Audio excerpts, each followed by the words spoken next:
Hello and welcome to your post-match Raw here on Anfield Index, the home of the champions. Podcasting to you from my field here in beautiful rural Ireland. I'm Trev Downey, and joining me to get their immediate reactions to Liverpool 2, Arsenal 2 in the Premier League from Anfield are Hari Sethi and Jim Boardman. And Harry, it was always going to be a fraught watch for you, what with all those Arsenal connections in the extended crew. And it was a sort of a, I don't know, anticlimactic kind of second half. I think we've spoken already, high hopes following the first that we might really give them a sort of a reminder of why we're the champions. I was feeling very, very upbeat and bullish. And we came out with a very slovenly approach to that second half. Overall, I don't know if necessarily the draw is a fair result in inverted commas, but it does at least preserve the gap of 15 points. I would much prefer to be chatting to you now 18 points with 1 point away from the maximum ever gap between first and second. That was something worth aiming for. And also the magical breaking of the 90-point mark. I know people don't give a shit about these things. Nerds like me do. I mean, where are you feeling? What are you feeling just in the immediate aftermath of that 2-2? I think given how the game unfolded and given some of the incidents in the game itself, namely obviously Trent being involved and obviously everything around that, that will probably take a lot of the attention away from the game, which I think is, sort of sums up why it was the wrong decision to have him involved in the first place, because it's a distraction for everybody. Yep, great. And we'll talk about that, and we'll talk about the reaction to it and some of the moralizing from certain sections of the Premier League who should know better, to be honest. But yeah, I thought with the first half, I actually was getting quite wound up actually with Diaz and Gakpo before they actually actually showed a bit of cutting edge to sort of get those goals. But because I thought actually they'd ruined a number of great moves in the first half. But we were really at it, and I was thinking back to the Sturridge Coutinho game against Arsenal where we were 5-0 up after sort of like, was it 20, 30 minutes and things like that, because you could see they were really weary, understandably so, or a bit fragile as well. The ill discipline that's going to plague them throughout the entire season, which I think comes from the manager and sort of stems into the team. You could see that everywhere, like your late fouls, diving all over the place, leaving a foot in when they could.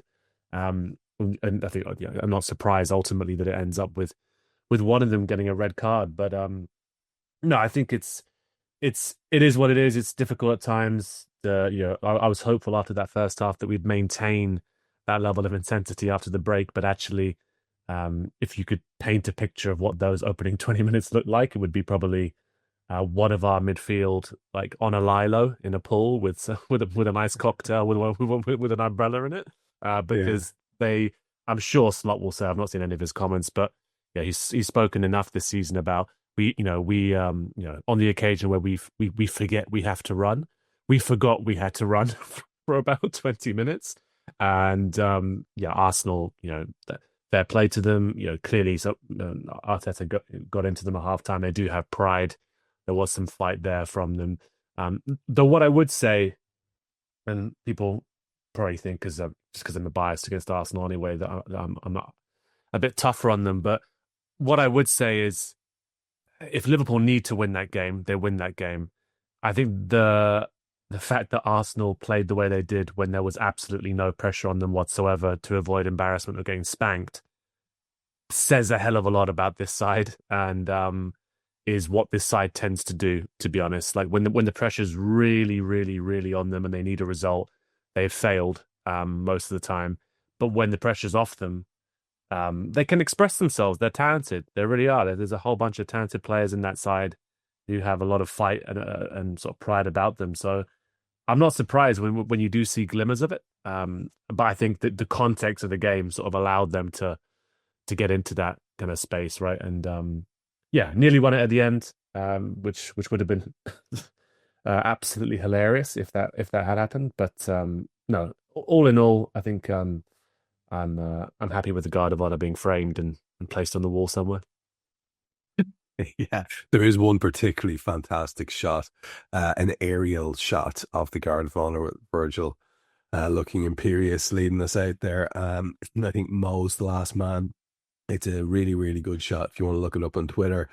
Jim, the thing about it is, at the end of the day, like I say, we maintain this 15-point advantage. I read somewhere that 19 was the record, and it just feels like a little bit of diminishing returns since we got it over the line in terms of just, I really, really want Mo to get all these individual accolades. He's collecting things at a tremendous rate this season, and it's not over yet.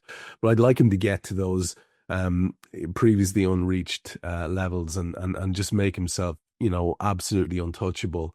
I'd like us to play like we played in the first half. And here's the irony, Jim. I didn't expect it. Genuinely, I found myself laughing away to myself yesterday when I saw videos of the lads coming back to training where they'd actually been apparently off all week. I was frantically doing transfer pods and all that kind of thing, completely oblivious to the fact that the lads were on holidays, Ibu on his private jet, and stuff like that.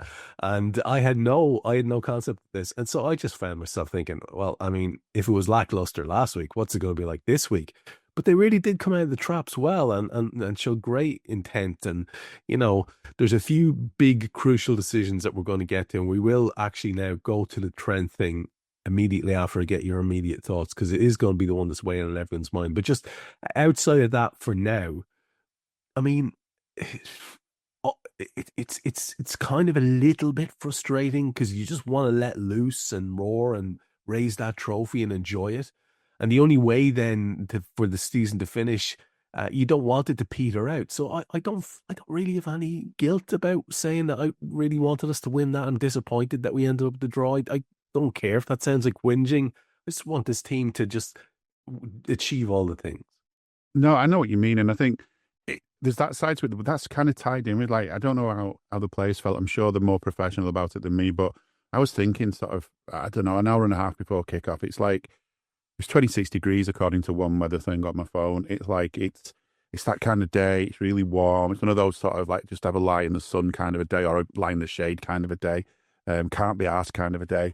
Oh God, now we've got to play this football match that really doesn't mean anything to us. But you're right, it does mean something to us. And, that sort of 5 seconds of doubt disappeared fairly quickly when I thought about it. And it's just about finishing the season in style, just letting them know who we are. I mean, we've got the sort of added bonus that for people who are unfortunate enough to have lots of Arsenal fans around them, that even if we did lose, we can say, but does it matter? We can say, where's your European Cups and all the rest of it, and other than that, it's good to get a victory over Everton South, as I think of them these days, because of the way the managers got them. And it's, it's always been a big tie. It's always been a big match. And you're right, just get all these sort of little records finished. And I think as well, finishing the season strongly is a good one as well. You kind of let them have last weekend, because let's face it, I wouldn't have been, if I'd have been in their position, I wouldn't have been at my best by then. I wouldn't have been back to my best by then.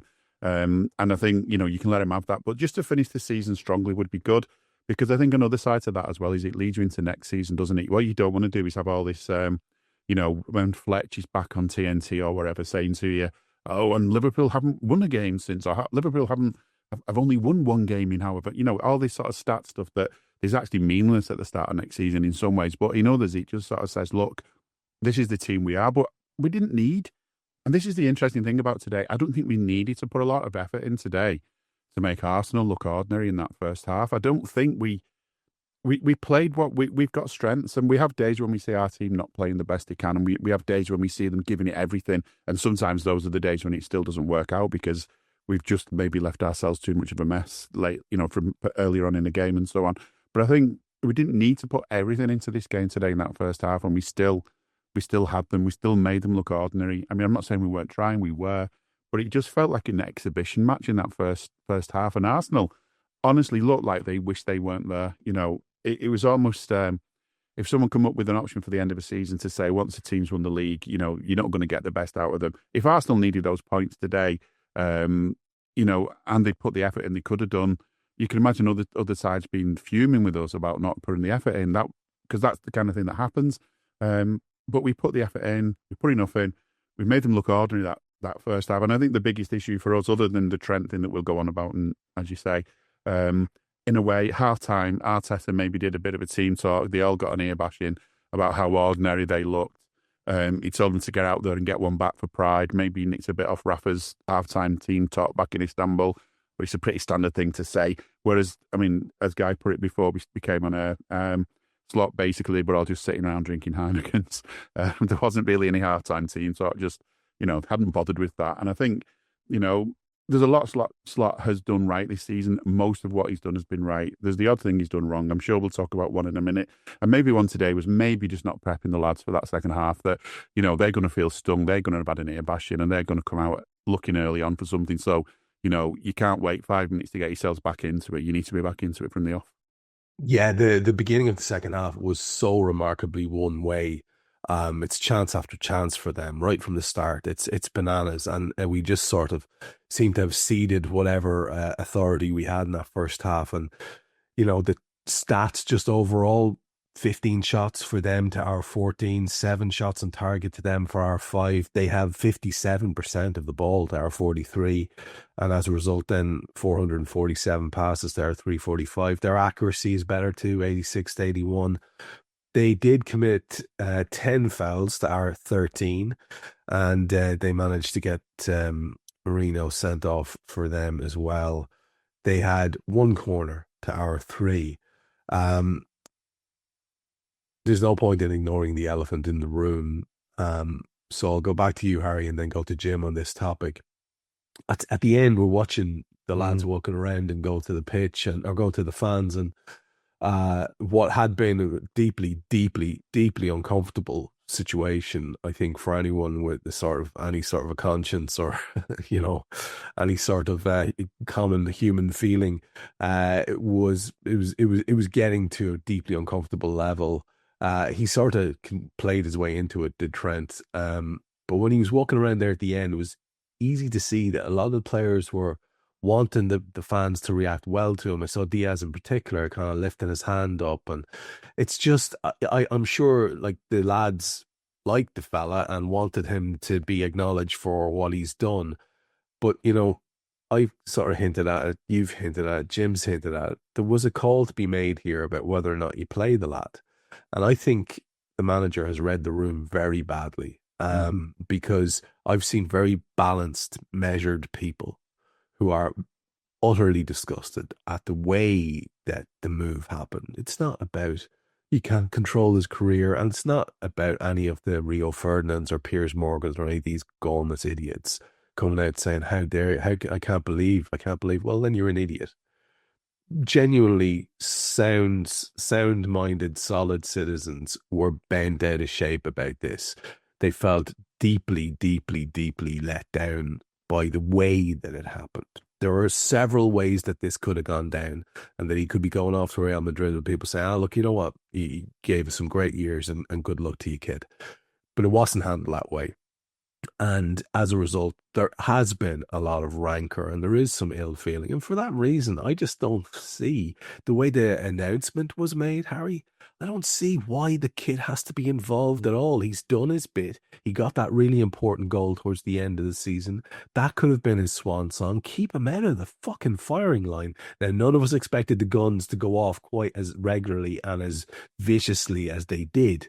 But to me, I could not believe that decision to be bringing him on. What is the point of it? Like I said, read the room, but it was quite shocking, the level of it, wasn't it? Yeah, it was shocking. I wasn't sure just how widespread the the negative reaction would be. I thought it was pretty clear there'd be a negative reaction. I think it's a genuine misstep from the manager. When you're thinking about all the work he put in to foster unity and to foster that kind of collective spirit. And yeah, he should know. I thought he did know from some of the comments in the week leading up to the game, around Trent, around sort of the feeling about it, around not telling people how to feel, that he did grasp it in sort of knowing that there was going to be a real negative reaction, especially amongst local fans for whom I think the betrayal or sort of the way in which it's taken place stings more than perhaps like fans on the other side of the world, for example. But then clearly not, because he's in the squad and he's brought on in that situation. And yeah, even after the game, I can see that he's kind of doubled down. Actually, he's the same kind of mixed signals where he says, you know, Right, the Reds, it's Jack here, and that was a clip from one of Anfield Index's audio podcasts.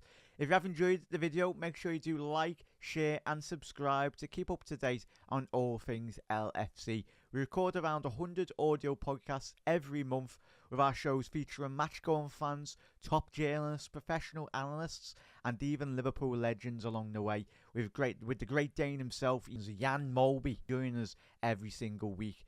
If you want to listen to all our podcasts for free, head over to anfieldindex.com/podcasts. Our audio shows are available wherever you get your podcasts. Just search Anfield Index.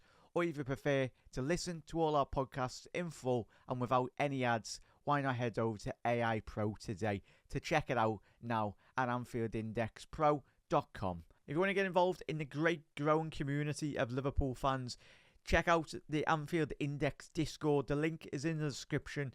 Do get involved with that, from Reds around every corner of the globe. For now, Reds, hope you enjoyed this video.